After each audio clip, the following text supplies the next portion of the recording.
All right? Okay. Good shit. But I think you're ready to learn the Steve Dee snare pattern.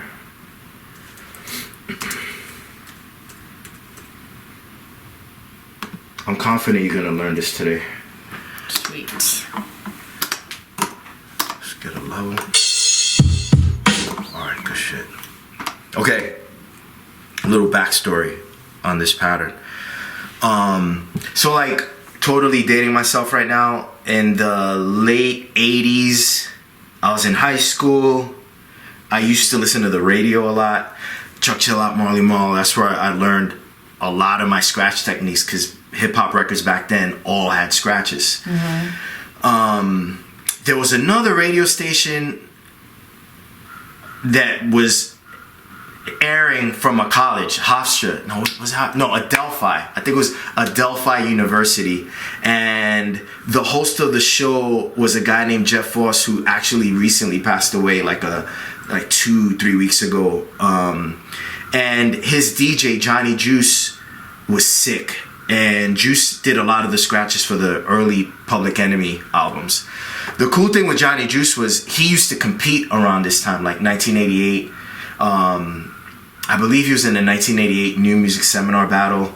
And the Seminar Battle, unlike the DMC, is like a head-to-head competition. So you battle in different brackets, and then there are 2 finalists who battle it out for the world title. Unlike the DMC, you go up for 6 minutes once, and the best person with the 6-minute routine wins.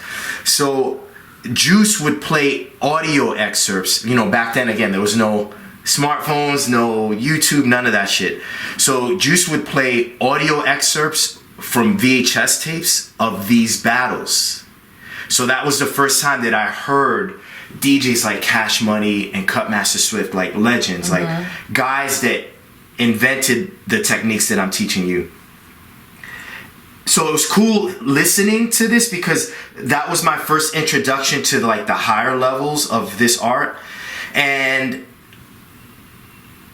I mean, I was just immersed in it. I would buy the records that I would listen to these DJs use in these routines, and then sonically try to learn what they were doing and teach myself each move. But it wasn't until one day I came home from high school, I turned on to Channel 31. This guy named Ralph McDaniels used to host a show called Video Music Box. And it would air Monday through Friday at 3:30, from 3:30 to 4:30.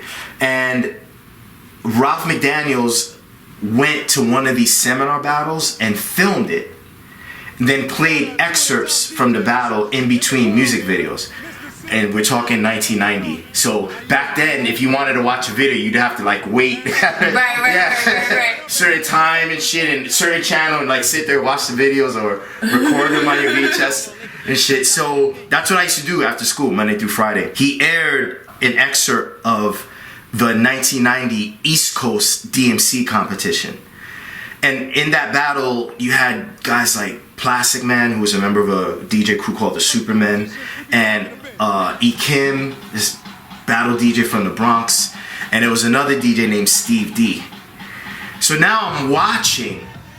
I'm 18 years old, and I get to see what I've been hearing all this time, and I'm like, yo, this is fucking dope. Like, I'm in my living room watching a battle right now, and I was just like, this is fucking crazy. And Steve Dee, the excerpt that they showed from Steve Dee was amazing, because up until then, I was used to watching DJs and not watching them, hearing DJs go like as fast as possible, like what I just taught you. They'd get a song like Rock the Bells, and back then it was all about how fast could you go, and could you add like different visual tricks, like could you backspin, rock, and go under the leg, or behind your back, or use your back.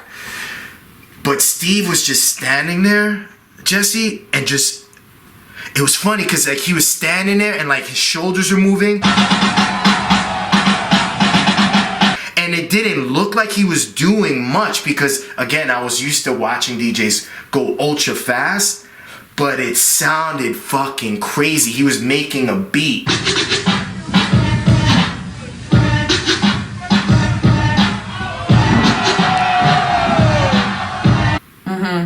it was like this like mega mix of like all these different Whodini sound bites. And he took this mega mix and he took this one portion, and it's like he transformed it from the way we were used to hearing it, if you just let the needle skate across the record, to like this new composition. Like he literally composed a new beat manually with his hand. And in the excerpt that I remember watching this at home, you see the crowd like bopping, everyone smiling. Then you hear them like yell, and I'm in my fucking living room like, yo, what the fuck is this guy doing? It's like he's making a whole new beat.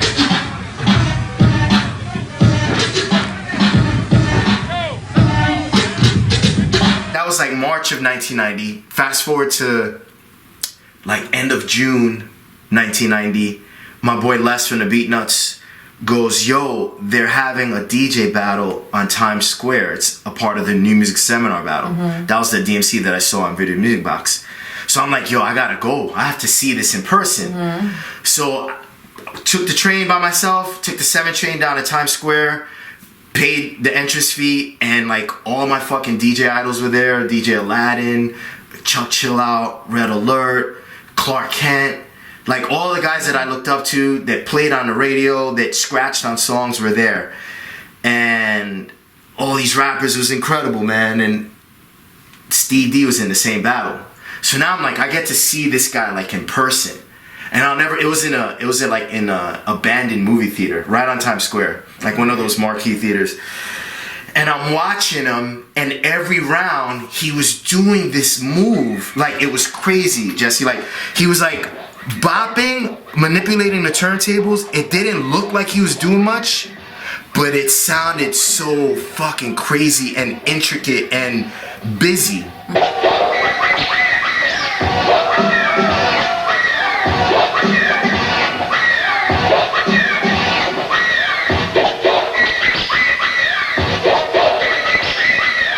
But he wasn't moving like he was in this frenzy to like catch it on time. So it was like, how is he doing that? Like, how is he making it look so easy? And then there were moments where he would look up and like smirk at the crowd and then look back down. And I'm like, yo, he's killing it right now. And I remember like, I remember one moment he was doing this, and I'm looking around, and he just had everyone's attention. Everyone was focused on the stage, looking at him just like dance with the music. And it wasn't until I started training with Dr. Butcher that I realized that my mentor, that I realized that what Steve Dee was doing was he created patterns of movement for himself that he just kept applying to different songs. And he understood the sequence of the move so much that he could have done them blindfolded. Were you already DJing? I was already DJing. And I was teaching myself what I was hearing, but I never saw, especially in person, someone do what Steve Dee was doing live. Yeah. And it was just crazy. And you know, I remember I went to my mentor's house, Dr. Butcher, and for the first time when I met him, and I hadn't taught myself this Steve Dee pattern. And I did it in front of him, thinking I was going to impress him. Because, you know, I'm like, who else knows how to do this stuff around this area where I live, in my neighborhood? And then Dr. Butcher got on and destroyed me because he had his own original patterns of movement.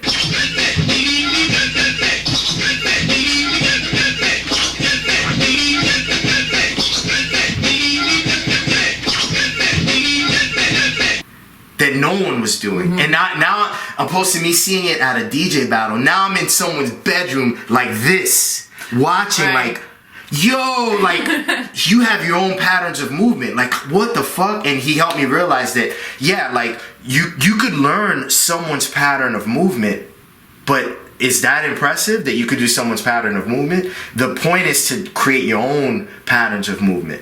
So what I call root moves are specific patterns of movement, like the snare pattern that I'm going to teach you, that just help your brain understand how to communicate with your hands. Okay? So here's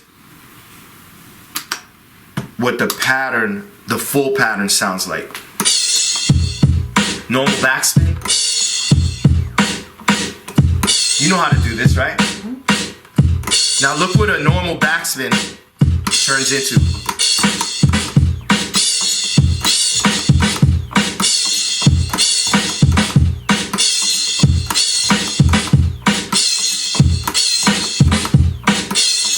See how I just switched the beat around? Are you using the same snare fill every time? Yes, yes. Crazy, right? All right.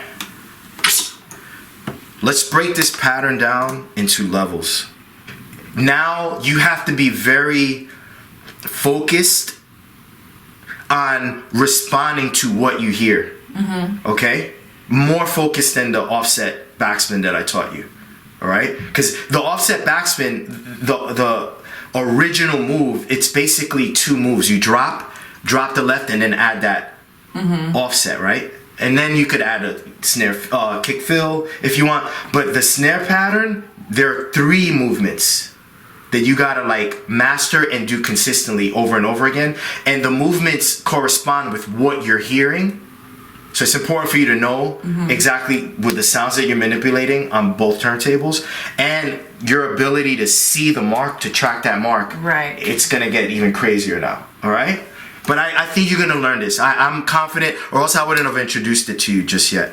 So here's the first level of the snare pattern. Okay.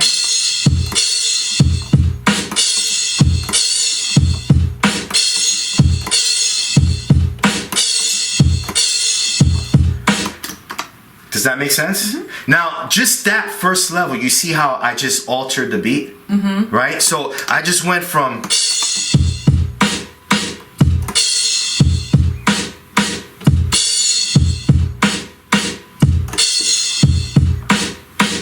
And then if I change my pattern of movement, I transition into...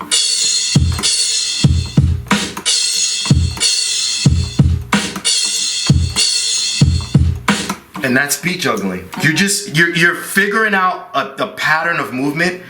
You're understanding the timing, and you just repeat that pattern of movement and loop it, and as you would say, stay in the pocket. All right. So give me cymbal kick, kick, snare on the right, on the left.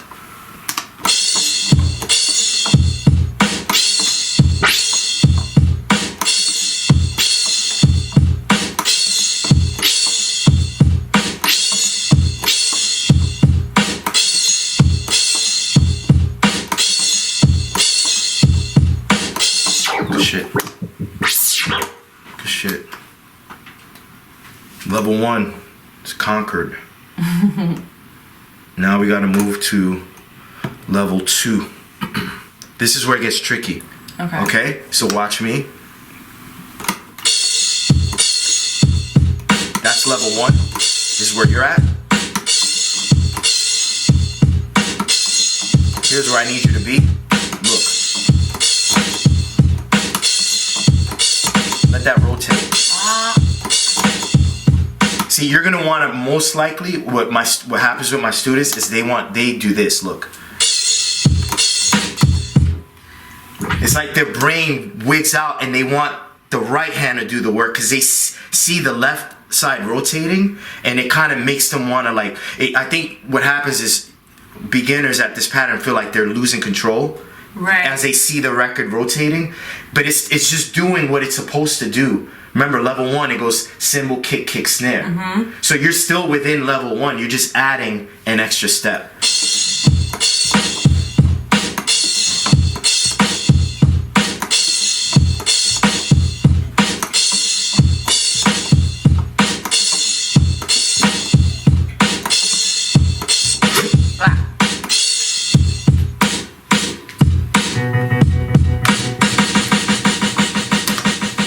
Shit, man.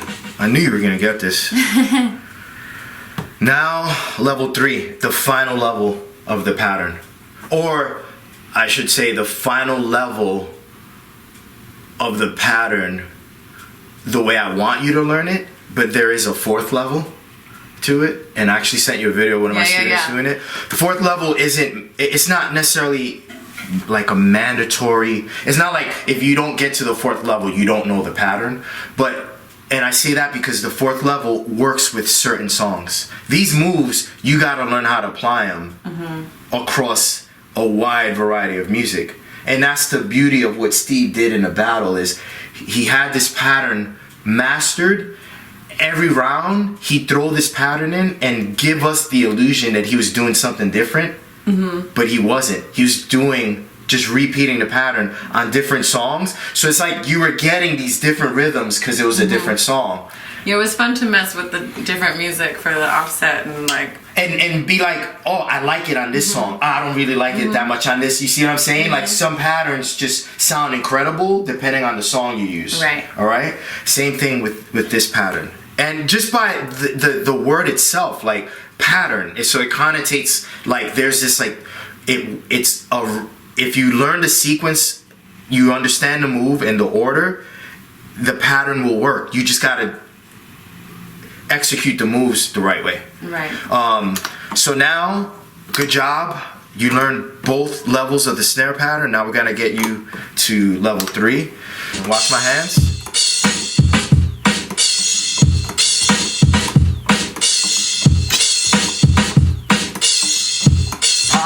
Pop again.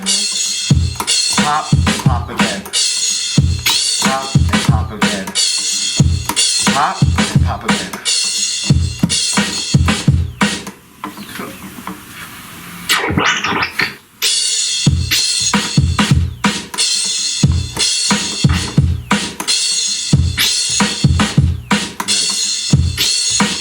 Nice.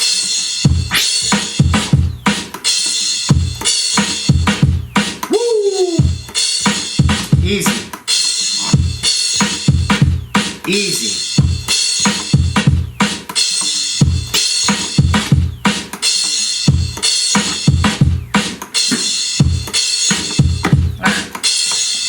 Good shit. Gracias. Good shit. Good shit. Good shit, man.